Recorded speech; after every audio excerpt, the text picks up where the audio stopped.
Hey everyone, welcome to Onyx Training Table. I'm Mark. Today I'm going to talk about a video that actually was sent to me by an officer that I know from back in New York. And he just kind of said, hey, I'd like to see your thoughts on this, what happened. And I've seen it a couple times now. I actually saw it. Sean Hannity posted it on his Facebook page. And I want to talk about what I think is kind of a problem that we're looking at this specific situation. And what we're saying is, I see some things where people are saying heroic, right? That this officer was heroic. And we'll see what this is. I don't know the particulars of the situation, how this lady got here, but we do have a lady holding a rifle, on a town village street. And there are some French police officers, and they're trying to talk to her, get her, of course, to give up, surrender the rifle, so that they can take her into custody. Probably, by all intents and purposes, what this would be in the U.S. Mental health evaluation. She's probably possibly had some mental health issues. Who knows? I don't know if this is a criminal episode or if she's merely thinking about self-harm or whatever it is.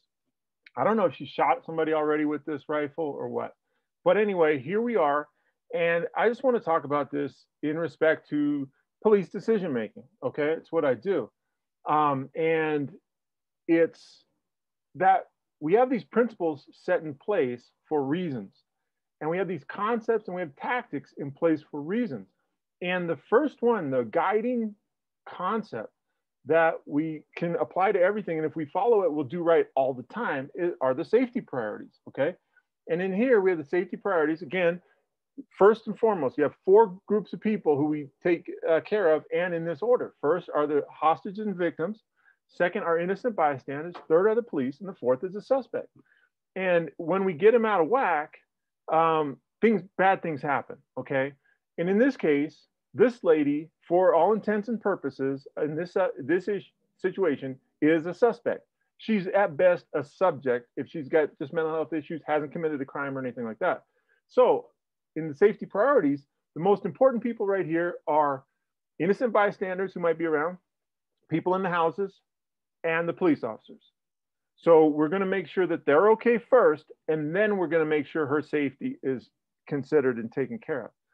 So we're going to watch this real quick, and I want to show you the actions of these officers and then talk about them. All right? So here we go. So she's got the rifle. She's holding it like she's ready to fire it. All she's got to do is bring it up. But she's not pointing it at officers. Here's an officer. He's got an MP5. He's got no cover. He's easily could be shot by her. They're behind the car. Rifle's probably going to go through the car. It's a hunting rifle, I believe. Even if it's a shotgun, okay. So now she's over by the end of this building, and you have this officer here sneaking up. He's going to sneak up to here. He can't get the door open, and so watch. The resident with no shirt on is going to come out to help him open the door. Hopefully you could still, yeah, you see. So she's just on the other side of the wall right here, right now. He's standing right there. If he opens the door and she's standing there, she could shoot him. Now she shoots the resident. So this officer now, he's going to sneak out. She's occupied talking to those guys.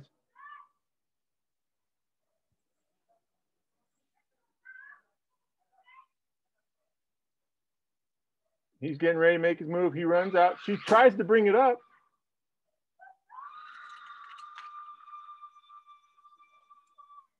All right. And then they take her into custody.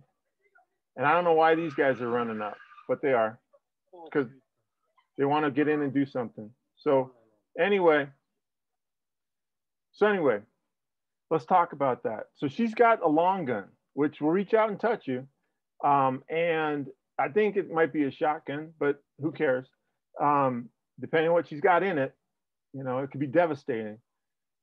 So the first officer who's standing there with the submachine gun, he's got no cover, no concealment. He's just standing in the middle of the street. Why? Why is he standing there that close? Why is he moving closer to her, right?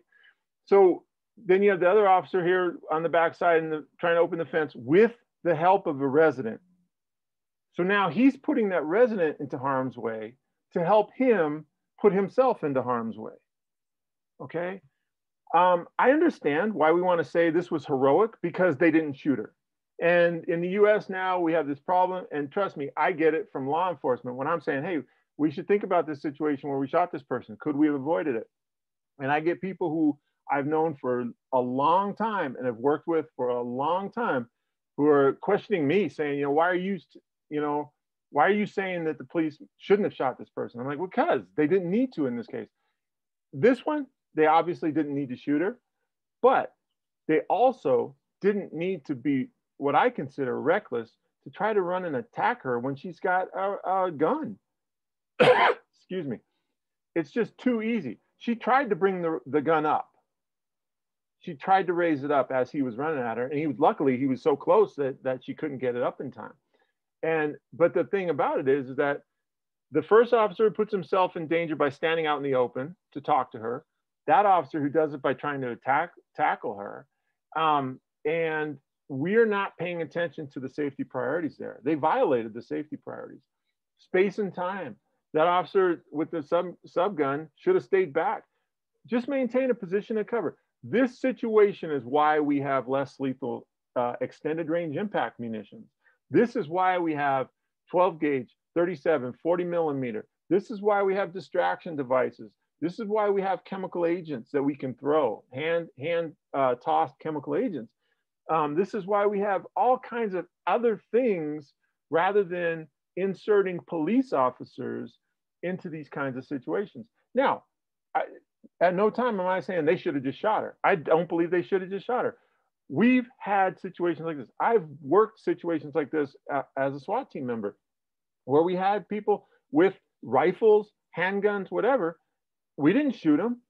We used other means, but none of those means included running up and tackling the person. It's just, there's too many things that can happen. Take, for example, that officer, he goes to tackle her, and as they're going down, he puts his head in the wrong spot or whatever, and he ends up breaking his neck on the pavement. Well, does that make sense? No, it doesn't make sense. What if they didn't go to the ground right there and they went all the way across to the wall of that house across the street and ran into the wall and he knocked himself unconscious or got brain damage?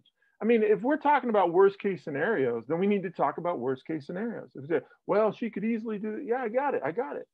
But then we have to go, well, what if something else had happened and he slipped and they went right into that pole right there?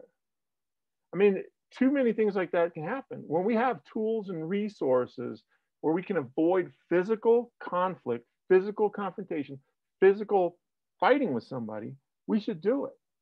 We have too many tools. So I just want to throw this out there because I see people saying, what a heroic act by this officer. And I'm like, I don't know that it was very heroic. I mean, yeah, it worked out well, but let's now say she raises that gun and shoots him. Now what? Now they shoot her. Okay, well, it's too late. She already shot the officer. So, it just to me doesn't make sense, because everything I talk about, if you listen to it, everything I talk about, everything decision making, action, tactic is based on the same principles: safety priority, space and time, situation dictates the tactics, right? Suspect advantage. She has the advantage there. Action versus reaction. So as we do this, and in the US, what that first officer was doing with the submachine gun has been determined by the courts in a 1992 case, I believe it is, Bernalillo, Quesada versus Bernalillo, that the officer is creating jeopardy by leaving a position of cover and approaching this lady armed with a gun. That officer should stay behind cover and not aggravate the situation by pressing towards her like that and closing in on her. Because if he now raises the gun, of course, what's he going to have to do? He's going to have to shoot her. Okay. And another thing, this other officer on the other side is by himself. He doesn't have any lethal cover. So what if they come out and she does present a threat before he can do anything? He's not going to be able to respond. He's going to have to hope that one of the other officers identifies the threat and can take action in time. Action versus reaction, right? So we need to think about these things. We have tools, we have principles, we have concepts, we have tactics that can do different for this situation. Still have the same result. She's safely taken into custody and hasn't been shot and hasn't shot anybody, but no officers are physically in jeopardy to achieve that result. All right. Hey, hopefully this gave you some insight and some stuff, and I'll talk to you later on the training table.